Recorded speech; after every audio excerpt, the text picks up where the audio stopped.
Boa tarde, pessoal, tudo bem? Hoje, paz seja convosco, né?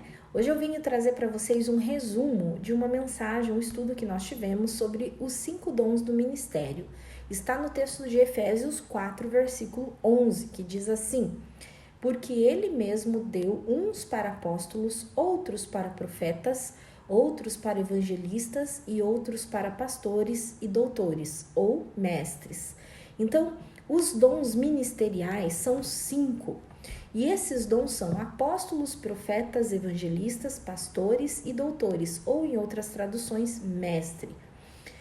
O que a gente aprende em primeiro lugar aqui é quando o texto começa, ele mesmo deu, ou seja, o próprio Jesus nos deu os dons ministeriais. Então, guarde isso. Primeiro, os dons ministeriais foram dados por Jesus. A palavra para dom, no texto original do grego, é carisma, ou seja, um presente oferecido de boa vontade. Então, é um presente que o Senhor Jesus deu a cada um de nós, ou a cada um que tem um desses dons para serviço, né, para a obra. O versículo 12 diz assim: querendo o aperfeiçoamento dos santos para a obra do ministério, para a edificação do corpo de Cristo.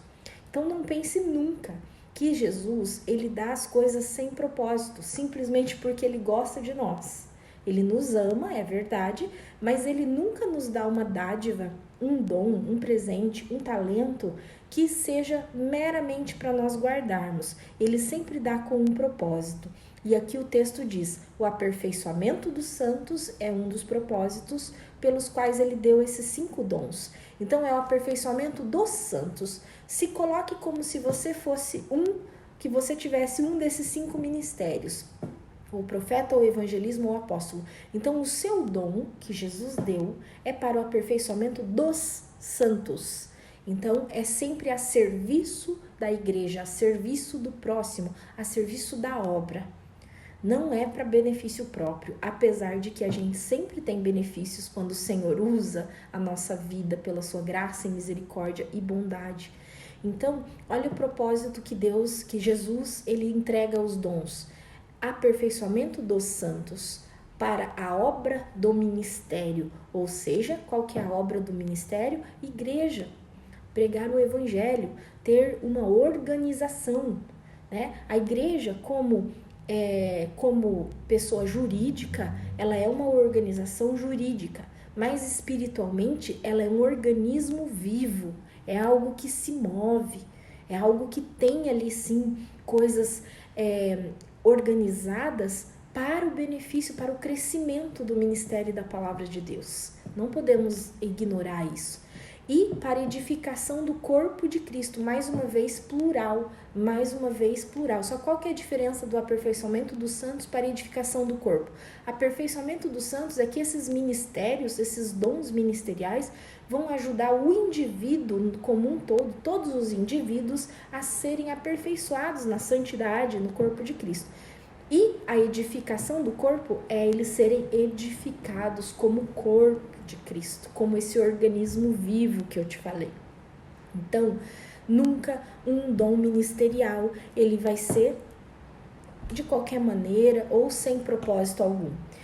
Eu até brinco quando eu escuto a frase: Deus não precisa de você, Deus não precisa da gente, Deus não precisa de mim. Sim, realmente, se a gente for pensar a soberania de Deus, ele não precisa de nós. Entre aspas. Você concorda com isso?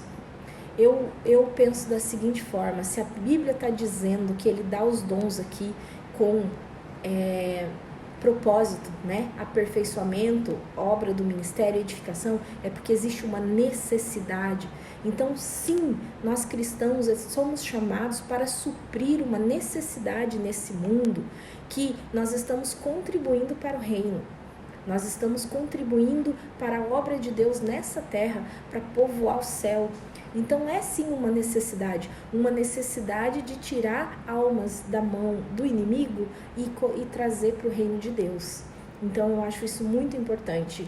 Deus precisa da gente, não porque ele é onipotente, mas sim, ele precisa de nós porque somos seus filhos amados e ele pagou um preço por isso, para que a gente consiga contribuir por esta obra nesta terra.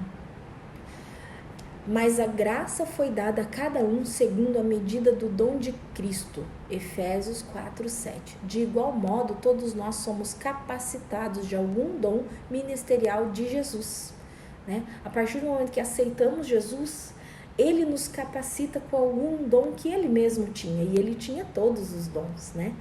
Então vamos lá, o primeiro dom é o dom de apóstolo. O apóstolo, ele é aquela pessoa que ele tem uma visão de futuro, ele olha um pouco mais além, ele vê, ele está envolvido em projetos sociais, ele está envolvido em evangelismos, em abertura de obras novas. O apóstolo é aquele que abre igrejas, é aquele que estrutura, que vai desbravando. Não, vou lá, abrir o campo, ele abre o campo para que venha o evangelista, para que venha o pastor, para que venha o profeta, entende? Então nem sempre ele vai ficar no mesmo local, às vezes ele vai abrir, vai deixar ali, vai para o outro e vai para outro.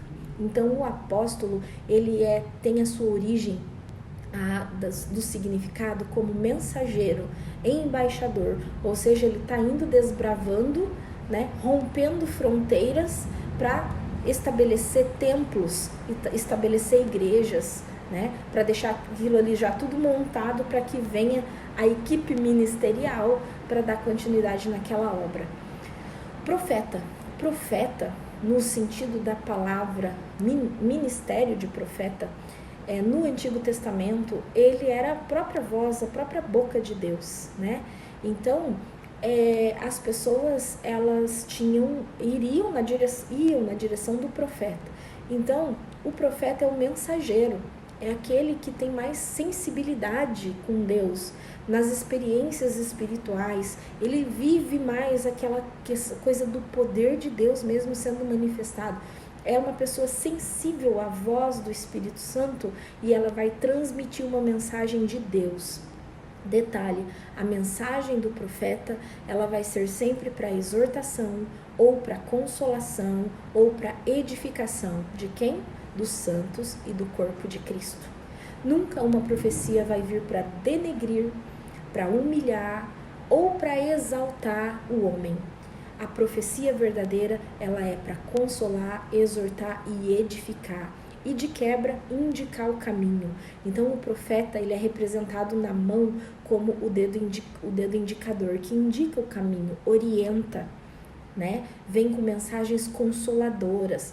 Mas veja, uma profecia que vem para consolar o nosso coração, ela é diferente de uma que vem para massagear o nosso ego.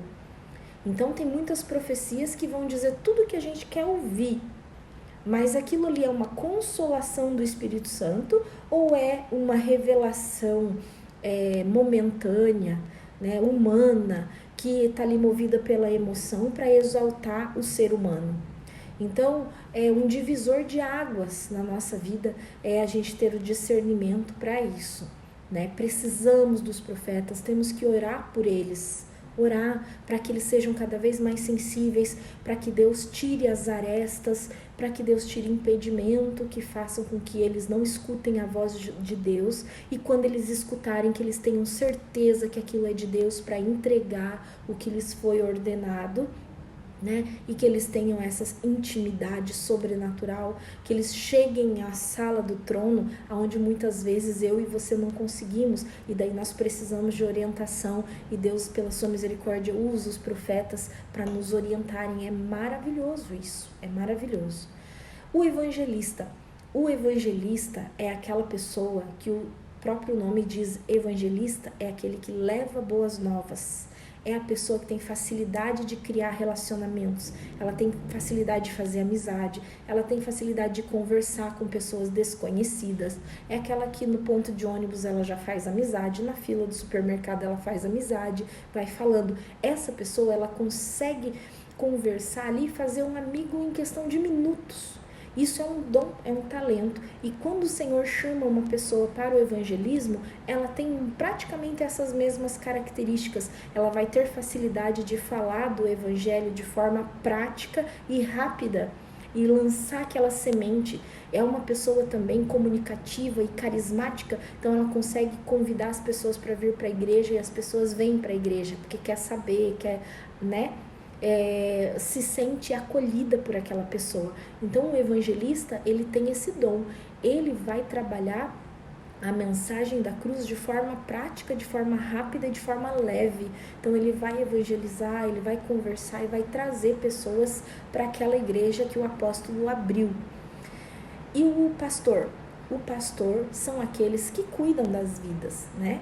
O evangelista traz para a igreja as pessoas que o apóstolo abriu, e os pastores são responsáveis por administrar a igreja, por cuidar dessas ovelhas, por limpar as feridas, por ajudar as pessoas nas suas dores, nas suas limitações. Ele é responsável por conduzir no caminho, continuar conduzindo, alimentar essas ovelhas, alimentar e proteger essas ovelhas. O que um pastor literal faz com as ovelhas, animaizinhos, né? Eles cuidam, eles orientam para atravessar o caminho da maneira correta, eles cuidam para que elas não caiam na mão do inimigo, eles alimentam, eles tiram os carrapichos, eles limpam as feridas. Então o pastor, ele é tudo isso, ele é o protetor, ele é o paizão, ele é aquele que tem o conhecimento bíblico para continuar alimentando essas pessoas, essas ovelhas, para que elas continuem firmes no caminho do Senhor e dia após dia, ano após ano, até a vinda de Cristo, elas possam estar firmadas em Cristo, né? O verdadeiro pastor, ele é amoroso e ele é generoso, né? E o mestre também é o quinto dom ministerial. O mestre é aquele que tem facilidade de estudar e de transmitir essa informação. Ele tem facilidade para entender textos bíblicos, contexto, ele tem facilidade de explicar isso de forma clara, nos mínimos detalhes. É uma função de professor, praticamente, para os nossos irmãos que precisam de alguém para ensinar sobre a palavra. Nem sempre, é diferente, você vê como é diferente? Cada um tem o seu papel no corpo de Cristo. Então o mestre, ele é muito doutor da palavra, que é muito chamado, porque ele vai nos detalhes, ele vai minuciosamente procurando ali respostas, e ele sabe como agir, como falar com as pessoas, como ensinar, na verdade. Então esse também é um dos dons ministeriais. Você pode olhar na sua mão e nós vamos representar os dons ministeriais na mão aqui. Polegar, apóstolo, profeta, evangelista, pastor e mestre. O apóstolo, ele dá sustentação, é um dedo forte. Eu costumo dizer que pessoas que perdem esse dedo, ela não consegue segurar nada. Então ele tem total importância na obra de Deus. O profeta, que indica o caminho, orienta. O evangelista, que vai mais longe, quebra barreiras. O pastor é o dedo anelar, é o dedo da aliança. Ele tem uma aliança pessoal com as pessoas, com a igreja. Ele vai cuidar, ele vai ser fiel até a morte. E o mestre, que é o dedo mínimo, que ele é um dedo dos detalhes, ele é pequeno, ele vai aonde os outros dedos grandes não conseguem ir. Ele tira alguma coisa de algum lugar e você consegue representar ele como o dedo dos detalhes. Então o mestre e o doutor da palavra são os detalhes. Ou seja, para o corpo de Cristo crescer é necessário todos esses dons. E um não se sobressai ao outro, pelo contrário, um não vive sem o outro. Aí a gente vê alguns versículos que eu quero ler aqui. Tiago 1:17. Toda boa dádiva e todo dom perfeito vem do alto, descendo do Pai das luzes, que não muda como sombras inconstantes. Todo dom vem do alto. Cada um exerça o dom que recebeu para servir os outros, administrando fielmente a graça de Deus em suas múltiplas formas. 1 Pedro 4:10. E o texto de Romanos eu amo. Romanos 12:6-8. Temos diferentes dons de acordo com a graça que nos foi dada. Se alguém tem o dom de profetizar, use-o na proporção da sua fé.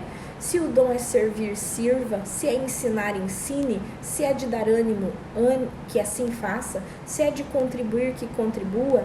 Se é de exercer liderança, que exerça com zelo. E se é de mostrar misericórdia, que faça com alegria. 1 Timóteo 4,14. Não negligencie o dom que foi dado a você por mensagem profética com a imposição das mãos dos presbíteros. 1 Samuel 18,5. Tudo que Saul lhe ordenava fazer, Davi fazia com tanta habilidade que Saul lhe deu um posto elevado no exército. Isso agradou o povo, bem como aos conselheiros de Saul, porque Davi tinha habilidades. E habilidades também são talentos dados por Deus, e isso Deus exalta.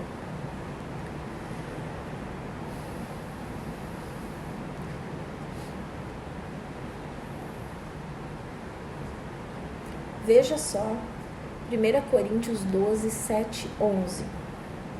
A cada um, porém, é dada a manifestação do Espírito visando o bem comum. Pelo Espírito é dada a palavra de sabedoria. Aqui nós já estamos entrando nos dons espirituais de 1 Coríntios 12.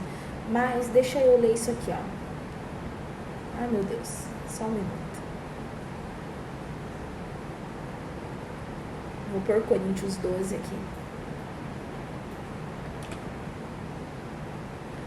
Todas as coisas, porém, são realizadas, primeiro, desculpa ter confundido aqui, mas é 1 Coríntios 12, 7 em diante. Então, são os dons daí, os dons que é derramado pelo Espírito, né? Porque é dada a manifestação do Espírito visando o bem comum, como a gente já falou. Os dons também espirituais, eles também são com propósito de bem comum, não é individual. Então, a um é dada a palavra de sabedoria, outro a profecia, o outro operar milagres, outro dom da fé, de variedade de línguas. E no finalzinho, ele fala assim, todas essas coisas, porém, são realizadas pelo mesmo e único Espírito. E ele as distribui individualmente a cada um como quer. Então,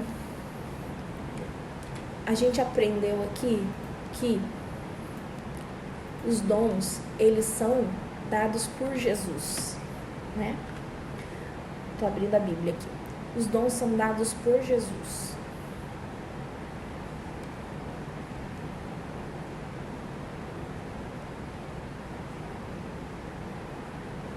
Primeira Coríntios 12.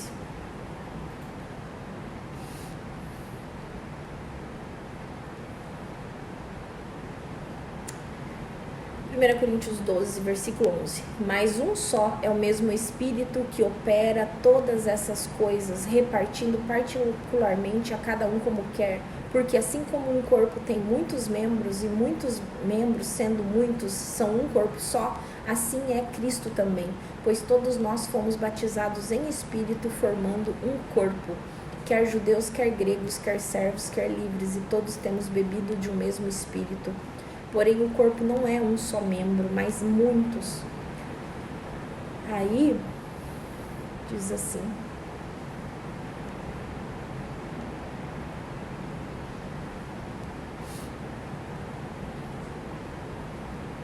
O que nós podemos finalizar esse estudo sobre os dons, né? Não vou entrar aqui na parte dos dons ministeriais, porque é uma segunda parte. Então, a primeira é só os dons ministeriais que a gente estava falando.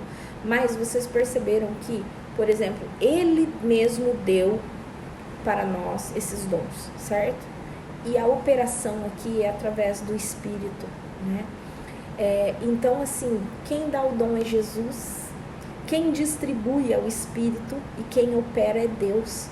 Então, Pai, Filho e Espírito Santo está em nós, operando em conjunto esse dom para o aperfeiçoamento dos santos, para a edificação do ministério e a edificação do corpo de Cristo. Então, essa é a mensagem. Existe sim um propósito para se ter ministérios. Andréia, mas o que você me diz sobre ministério de música, ministério de dança, ministério disso, ministério daquilo? Irmãos, esses são que nós falamos aqui, são segundo a Bíblia, nos dons ministeriais para a igreja. eu não posso ir a favor ou contra, eu não julgo, porém eu entendo que todas as outras coisas são departamentos que Deus usou os talentos naturais de cada um e os talentos que Ele aperfeiçoou e também deu, né, além, então, para contribuir para o corpo também, né? Então eu não acho errado as pessoas chamarem de ministério de dança, mas também não acho errado as igrejas que não reconhecem como ministério e colocam só como um departamento. Elas estão só focando naquilo que está na palavra. Mas eu tenho certeza que nas igrejas da época, e era um costume da época, as pessoas dançarem e se alegrarem, principalmente depois de Jesus fazer grandes feitos, obras e milagres. Então, fica aqui o encorajamento para nós aprendermos mais e mais de Deus, mais e mais do corpo de Cristo, mais e mais dos dons e saber. Vem muito mais por aí. A gente vai esmiuçar os dons depois individuais, que o Espírito também ele distribui, e nós vamos ver também que Deus ele distribui dons naturais. Então você tem um dom no seu trabalho, você tem um dom de fazer alimentos, de cantar. Então isso tudo são dons também e talentos que o Senhor distribuiu, como a gente leu em Tiago lá, que vem do alto do Pai das luzes, né? E quando nós conseguimos integrar e ajustar tudo isso numa perfeita sintonia com a vontade de Deus, a coisa realmente flui, né? Deus abençoe você, espero que você tenha compartilhado comigo com alegria desse momento de aprendizado da palavra. Fique na paz do Senhor.